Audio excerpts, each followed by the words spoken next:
Bonjour, bonsoir, chères toutes, chers tous. Heureux de vous retrouver dans cette nouvelle capsule. Je m'en vais vous poser juste une question.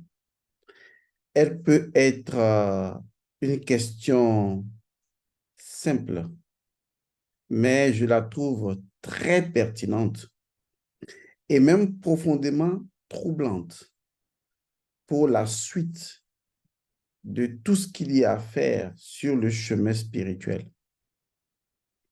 C'est une question que vous ne vous êtes peut-être pas posée ou que vous vous êtes posée, mais à laquelle vous n'avez pas accordé d'importance. Une question sauvage, une question frappante, fulgurante, blessante pour certaines personnes, vu que des gens sont sortis de certaines contingences religieuses et vivent aujourd'hui dans du brouhaha spirituel et de l'embrouillamini. On se pose aujourd'hui la question de savoir quelle est la relation, s'il y en a, quelle est la relation entre les mannes ancestrales et le Saint-Esprit? Vous avez souvent entendu parler du Saint-Esprit. On est d'accord. Les religions vous ont nourri avec le Saint-Esprit. Tenez-vous bien. Je ne dis pas que le Saint-Esprit n'existe pas. Je n'ai jamais dit ça. Ce que je veux vous expliquer, c'est que à chaque fois que vous êtes devant des situations comme affaire du Saint-Esprit, affaire de mannes ancestrales, posez-vous juste la question, quel est le principe premier qui codifie ce concept, ce groupe de concepts ou cette idéologie? De quel principe premier on parle? C'est tout simplement ce que je vous demande. Parce que s'il n'y a pas de principe premier à un concept, à une idéologie, ou que les gens qui font la promotion de ce concept, de cette idéologie, ne maîtrisent pas ou ne savent même pas de quoi ils parlent parce que n'ayant pas accès au principe premier, vous qui les écoutez, qui les suivez, alors qu'est-ce que vous en savez? Alors, je vous pose la question aujourd'hui. Quel est le principe premier du Saint-Esprit? Oui, le Saint-Esprit, c'est la troisième personne de la Trinité, après le Père et le Fils. Le Saint-Esprit, il y a les dons du Saint-Esprit. Le Saint-Esprit est appelé l'Esprit Saint, le consolateur. Il apporte ceci, il apporte cela. OK, je comprends tout ça.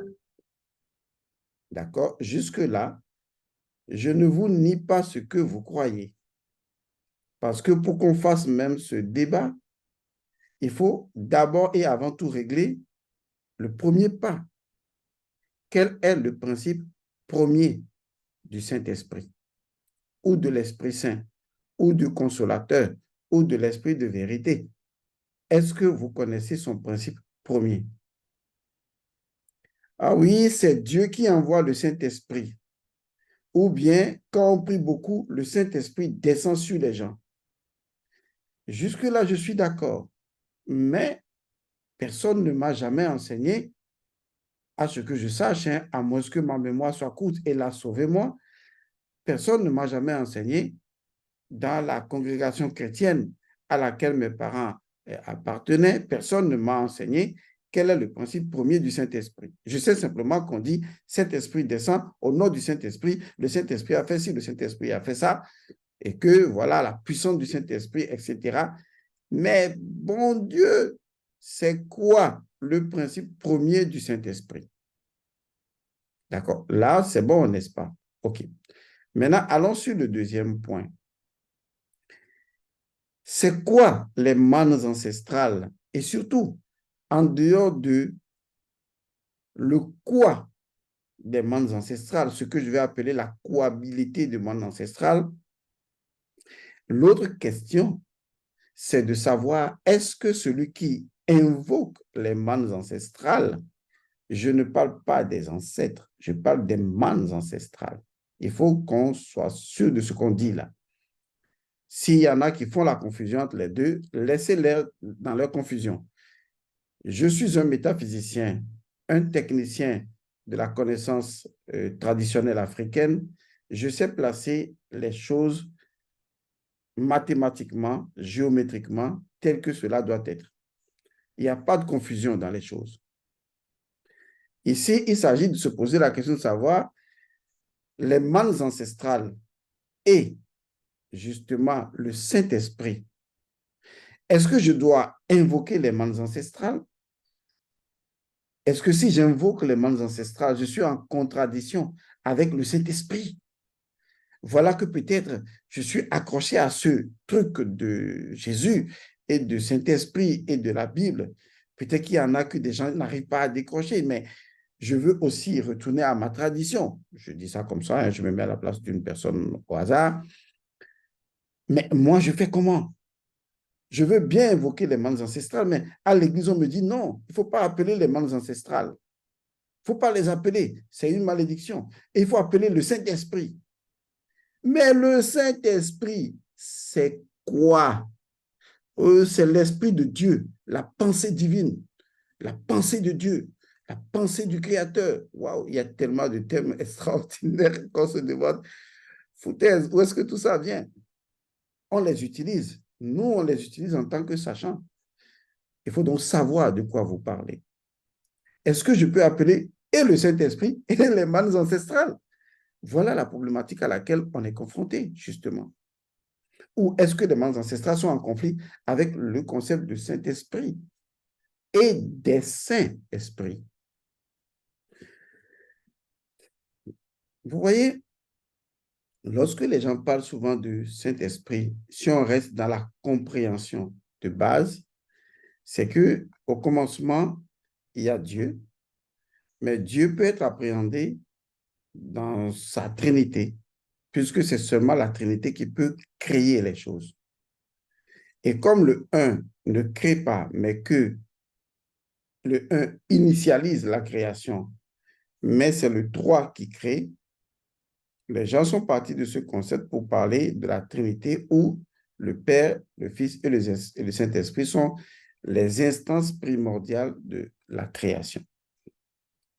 Et donc, Dieu va utiliser, ou le Fils de Dieu va utiliser l'Esprit, ou son Esprit, l'Esprit Saint, l'Esprit planait sur les eaux, pour pouvoir créer toutes choses. Et donc, du coup, beaucoup de gens vous parlent donc du Saint-Esprit, de l'Esprit de Dieu, de la pensée de Dieu, de la pensée divine, qui est donc l'Esprit qui permet de tout créer. On l'a remarqué également en tant que l'Esprit qui est descendu sur les apôtres et qui leur a conféré, n'est-ce pas, des dons, des capacités, des talents pour pouvoir agir au nom de quelque chose. Jésus, même dans l'esprit des gens, disait que moi, je m'en vais, je ne pourrai pas tout vous dire. Quand le consolateur viendra, eh bien, il vous conduira vers toute la vérité.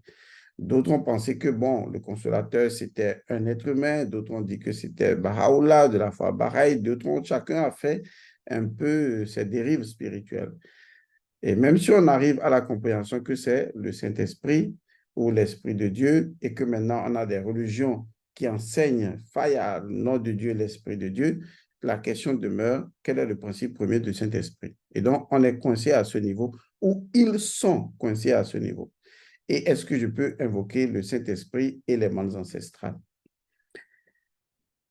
Je vais également vous parler d'un autre aspect de la chose. Il s'agit justement des 3 grandes étapes pour devenir soi-même son propre sauveur. J'insiste là-dessus. Vous savez que j'ai fait certaines capsules ces temps-ci où j'ai parlé de la responsabilité spirituelle. Il y a 3 grandes étapes pour qu'une personne, qui qu'il soit, devienne elle-même, cette personne-là, son propre sauveur. C'est important. Parce que si vous ne devenez pas votre propre sauveur, vous serez toujours un mouton que l'on moutonne moutonnement. Vous serez toujours en train de suivre. Et même si vous suivez une voie, vous serez dépendant de la voie parce que vous ne vous êtes pas trouvé vous-même. Vous n'avez pas trouvé le sauveur. Il ne s'agit pas du sauveur de la voie sur laquelle vous êtes. Il s'agit de vous, le véritable sauveur. Cet inconnu de vous que vous n'avez pas encore découvert est le sauveur. Si vous cherchez un autre sauveur en dehors de vous, vous en trouverez, mais vous ne guérirez pas profondément. Vous aurez un peu comme des semblants de guérison, des semblants de joie, et parce qu'il y a d'autres personnes et vous faites dans du suivisme. Beaucoup de personnes qui suivent les religions ne sont pas heureuses. Ces personnes suivent simplement, font ce qu'on leur dit de faire. J'ai entendu des gens dans des maisons voisines ou ailleurs chanter des chansons de messe du matin au soir. Mais ces personnes, quand vous les voyez, ces personnes sont malheureuses. Parce qu'en fait, c'est devenu comme une drogue. Et les gens ils savent comment ils rentrent dedans. Mais pour s'en sortir, ils ne savent pas comment s'en sortir. Ils n'ont pas la même force pour s'en sortir que la même force pour y entrer. Parce que ces forces pour y entrer ont été absorbées, ont été, ont été épuisées, ont été récupérées. Et maintenant, la force pour sortir, les gens ne l'ont plus. C'est tout simplement que les gens n'arrivent plus à sortir de ça, ils sont coincés. La raison est toute simple, parce que ces personnes ont perdu quelque chose. Ces personnes n'ont pas perdu peut-être le sauveur qu'on leur présente, mais ces personnes ont perdu quelque chose de plus important que le sauveur même. Ces personnes se sont perdues. Se perdre signifie tout simplement ne pas arriver à finalement voir qui on est vraiment, que l'on est vraiment le véritable sauveur. Et à partir du moment où vous n'arrivez pas à cela, vous vous êtes perdu. Parce que la seule personne qui peut vous sauver, ce n'est ni Jésus, ni Bouddha, ni Mahomet, c'est vous. Et si même un sauveur, qui qu'il soit, devrait pouvoir vous sauver, il ne peut pas vous sauver en dehors de la capacité que vous avez de vous sauver vous-même. Car c'est de votre capacité à pouvoir vous sauver qu'il vous sauvera. Combien de personnes vous dites Jésus sauve? Non. Les gens qui pourront vous dire qu'ils se sont retrouvés, c'est les gens qui se sont sauvés par eux-mêmes, qui sont arrivés à réaliser que le véritable sauveur, c'est eux-mêmes. Ils peuvent arriver à se sauver, mais les autres, ils ne se sauveront jamais. Ils croiront, mais ils ne se sauvent pas. Au fond, ils sont toujours malheureux et tristes. Mais ils ne reconnaîtront pas cela, parce que ça veut dire que leur voix n'est pas bonne. Ça veut dire qu'ils se trompent. Ils ne voudraient pas afficher au monde entier qu'ils se trompent. Ils doivent afficher à l'extérieur que tout va bien, que machin, etc., qu'ils sont sauvés, qu'ils iront au paradis. Ils doivent vous chantonner ça tout le temps. Ils doivent même vous sourire béatement pour vous montrer que oui, tout va très bien dans leur vie, qu'ils sont sauvés par le sang de je ne sais qui. Mais en fait, au fond, ce sont des gens profondément tristes, malheureux. Ce sont des gens qui souffrent de vide intérieur, de frustration, des gens qui souffrent d'absence de pardon. Analysez leur vie au quotidien, voyez leurs réactions. Ce n'est pas ce qu'ils font ou disent que vous allez croire. Regardez, est-ce que ces personnes sont vraiment de chez vraiment profondément heureuses? Pas qu'elles disent qu'elles sont heureuses, mais est-ce que vous constatez ça? La transformation d'un arbre ne se dit pas à la bouche, ça se constate sur l'arbre.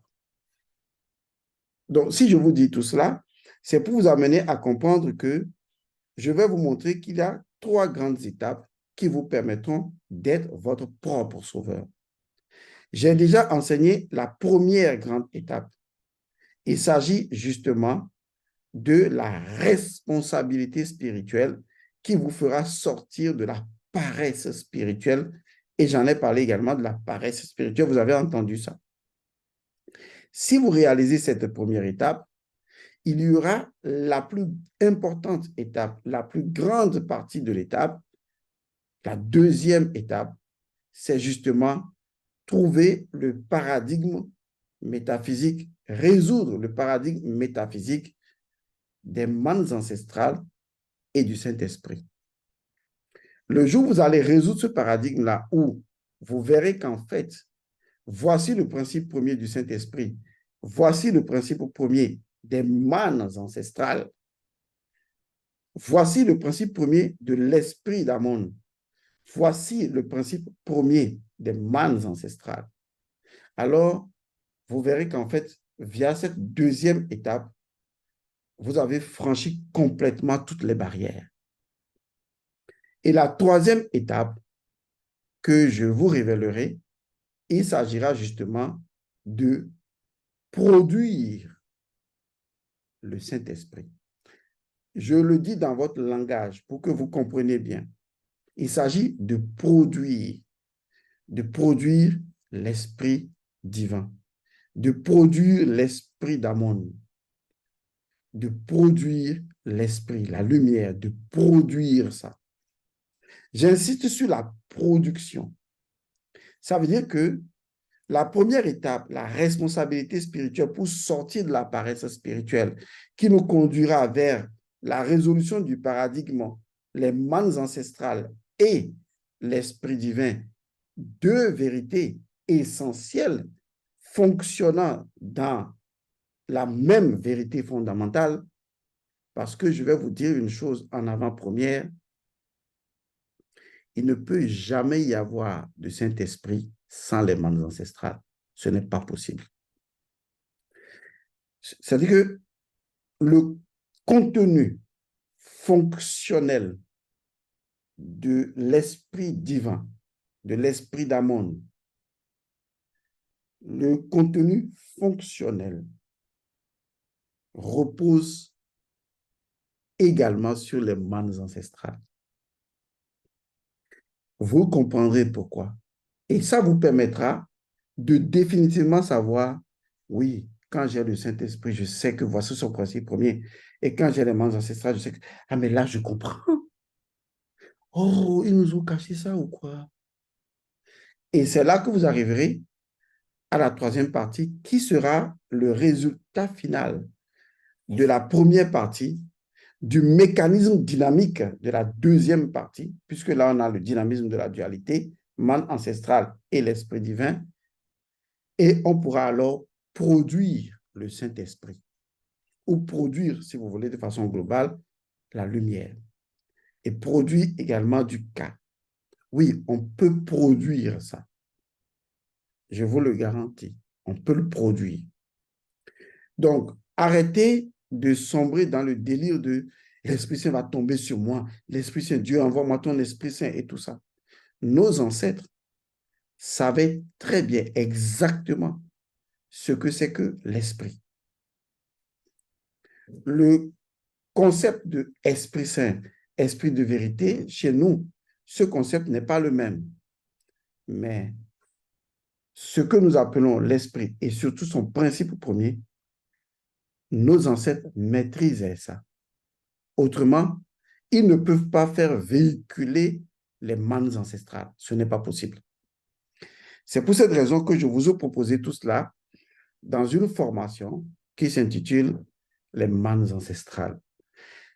C'est seulement dans les mannes ancestrales, puisque nous avons déjà enseigné la première partie sur YouTube, hein, on vous a parlé ouvertement de la paresse spirituelle et surtout de la responsabilité spirituelle. Donc, cette première partie, vous l'avez. Tous ceux qui sont dans la formation, les mannes ancestrales aussi, ont d'autres formations sur la responsabilité spirituelle. Il y a donc deux cours déjà qui sont donnés sur la responsabilité spirituelle et le troisième cours est donné déjà également dans les mannes ancestrales. Donc, il y a trois préambules qui sont donnés autour de, comment on appelle, la responsabilité spirituelle et comment justement récupérer son énergie spirituelle et agir. Parce qu'une chose est de savoir, voici la responsabilité spirituelle, mais une autre chose est de savoir comment j'agis. D'accord?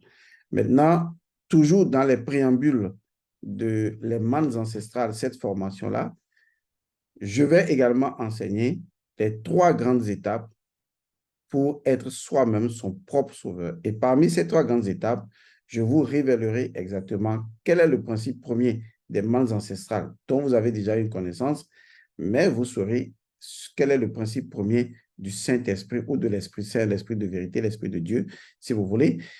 Et comme ça, vous saurez que on est en mesure de produire l'Esprit de Dieu. Ça peut paraître osé de dire de le produire, mais je vous renvoie à la définition de la production. Ça veut dire que vous faites de votre corps un véhicule qui va permettre de récupérer le principe, de le dynamiser et d'en faire quelque chose de factuel. C'est ce que j'appelle produire. Rien ne sort du triptyque métaphysique, le principe, la loi et le fait.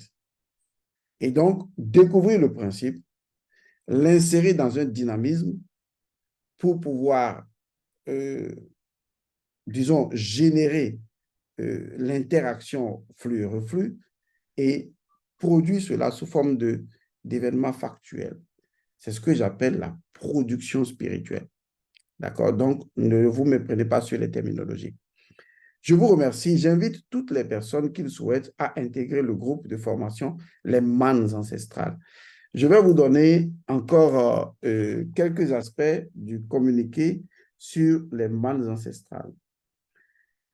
Communiquer les mannes ancestrales. Voici la citation de la parole sacrée. Dans les mannes ancestrales, l'avenir est déjà passé.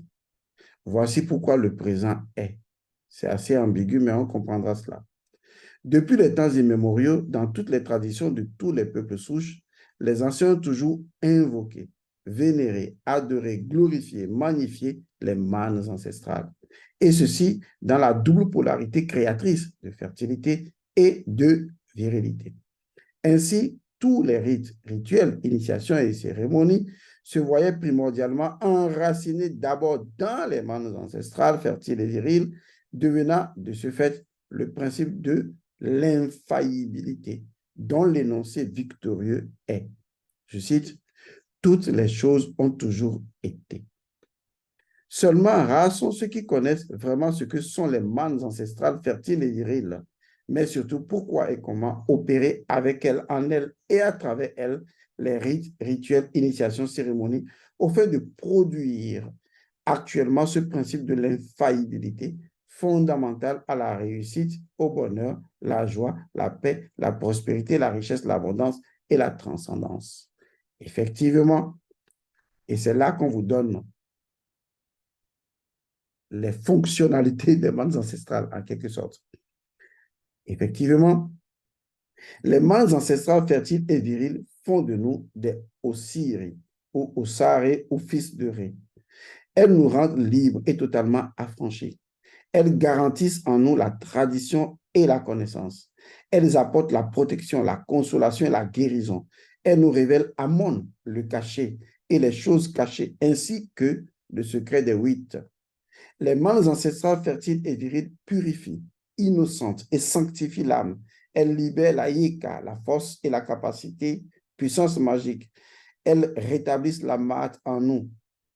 Elles sous-tendent la communauté et ses valeurs et la font croître, puis garantissent la joie et le bonheur. En somme, la fertilité et la virilité dans son égrégore, ainsi que dans le lien sacré de la symbolique dans la communauté. Les mannes ancestrales fertiles et viriles fournissent le cas ou la virilité dans la nature et dans la communauté.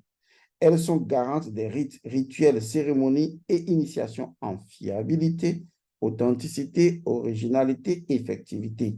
Elles nourrissent l'âme humaine et l'âme de tout existant, ainsi que notre identité nominale. Elles garantissent le passage mahatique dans l'au-delà et notre victoire pour l'entrée dans le paradis ancestral. Enfin, les mannes ancestrales fertiles et viriles font de nous des Aku ou esprits saints pour les mannes ancestrales et nous devenons des mannes ancestrales. Elles portent la constance éternelle. Il faut bien comprendre. Constance éternelle. Waouh, j'aime bien ce concept-là, la constance éternelle. Elle porte la constance éternelle, la résurrection, l'indéfectibilité, l'immortalité, l'adoration, foi et dévotion, pureté et perfection. Pouvoir royal de fermer ou d'ouvrir sur terre les choses du ciel et inversement. Elles font interagir à la fois la source et la matrice et se donnent elles-mêmes comme la garantie de notre véritable héritage. Edmond Godson vous propose une formation inédite, faite de théorie et pratique intitulée Les mannes ancestrales, afin d'explorer spirituellement et symboliquement la métaphysique, la géométrie sacrée, les rites, rituels et cérémonies et le code pratique des mannes ancestrales fertiles et viriles dans notre quotidien. Voici la diction magique et fonctionnelle des mannes ancestrales fertiles et viriles, à garder à l'esprit comme des lunettes tout au long de la formation. Je cite: dans les mannes ancestrales fertiles et viriles, l'avenir est déjà passé pour que le présent soit. Fin de citation. Donc voilà, en fait, le communiqué est en bas de cette capsule. Sinon, vous appelez ou, enfin, vous écrivez au WhatsApp plus 228 99 99 93 93 et on vous donnera également les informations. Vous voyez, c'est une formation capitale importante. Maintenant, le clou de la formation, c'est qu'en réalité, lorsqu'on parle des mannes ancestrales, est-ce que vous savez qu'il y a un symbole matériel? Je dis bien un symbole matériel qui est issu de l'encre. L'encre, la croix de vie, rassemble beaucoup d'informations. Il y a même dans l'encre, la croix de vie, il y a le djed, il y a l'oise, il y a beaucoup de choses. Il y a même, disons, ce que j'appelle maintenant le symbole des mannes ancestrales. Mais je vais détacher de la croix encre le symbole des mannes ancestrales.